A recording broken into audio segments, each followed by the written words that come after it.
Hello and welcome to Prima Donna News Reaction Channel. Hit the like, hit the share, and subscribe if you haven't already. Today we're going to be jumping into our Surviving Diddy saga, in which we're going to be putting out the clips and our reactions to the things that specific celebrities have said in regards to this case against Diddy. You see, contrary to popular belief, a lot of the things that they're echoing R. Kelly supporters have said, but because they were able to manipulate age factors in R. Kelly's case, people don't want to highlight the Mann Act, the alleged sex trafficking that's being alleged going forward. Check out this clip and stay tuned for my commentary and leave your comments below. The Baton Rouge rapper dismissed the seriousness of the charge, y'all, arguing that Diddy's actions are, listen to this, commonplace, y'all, among celebrities.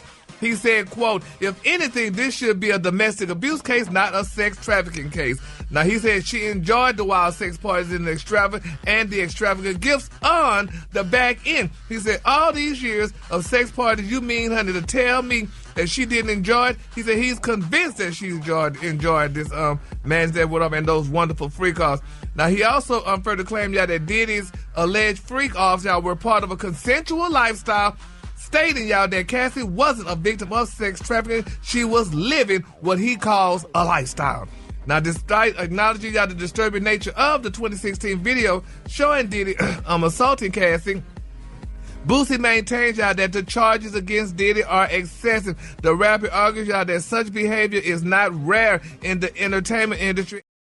Now, it shouldn't take a genius to recognize the issues that I had with the heightened Me Too movement and the Time's Up agenda, because clearly, as individuals just mentioned, things that happen in the industry or common practices are now being looked at and demonized because specific individuals want to embrace this victimhood instead of being upfront about the things that they were willing to participate in order to advance their career. Yet at the end of the day, are we going to sit back and allow all of these iconic figures to be targeted by baseless rumors and allegations when it's prosecutors' job to prove these cases?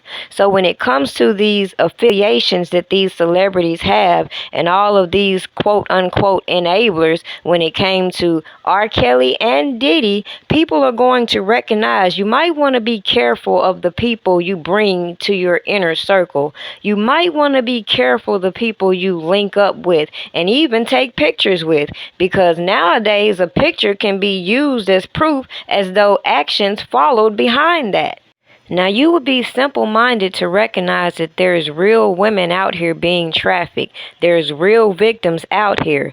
Yet when we see how easy it is to manufacture a quote-unquote RICO enterprise based on the affiliations of these celebrities, and we ignore all of the janky business practices that got a lot of people feeling some type of way right now about these celebrities, it would be a complete miscarriage of justice to continue to believe all of these salacious stories we hear without looking at how these prosecutors are laying out their charges. Clearly, when it comes to the RICO, when it comes to Diddy, we have seen the drugs, the weapons, the so-called coercion, the book of escorts being hired, all of these things that lead up into the Mann Act that a lot of people act like they don't see, and that celebrities have said are common practices within the industry. How many times did we see individuals like a Young Miami talk about getting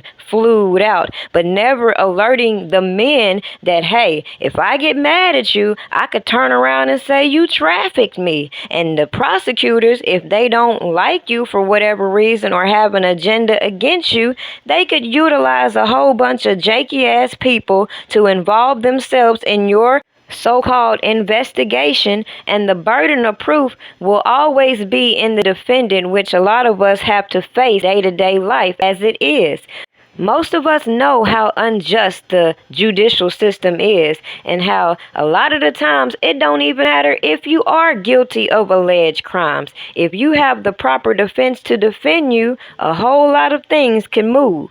Yet when I saw how people responded to R. Kelly's RICO, and I see how shocked they are when it comes to Diddy, and they keep hearing all these salacious stories emerge as people try to put two and two together and keep putting all these alleged murder for hire and other accusations that would link into these bad acts that the prosecutors are trying to present, it should be no surprise why R. Kelly supporters can sit back and see the angles that the prosecutors already told you they were going to follow, considering R. Kelly's case was the blueprint, whether people want to admit it or not, and whether you want to believe the accusations are your choice.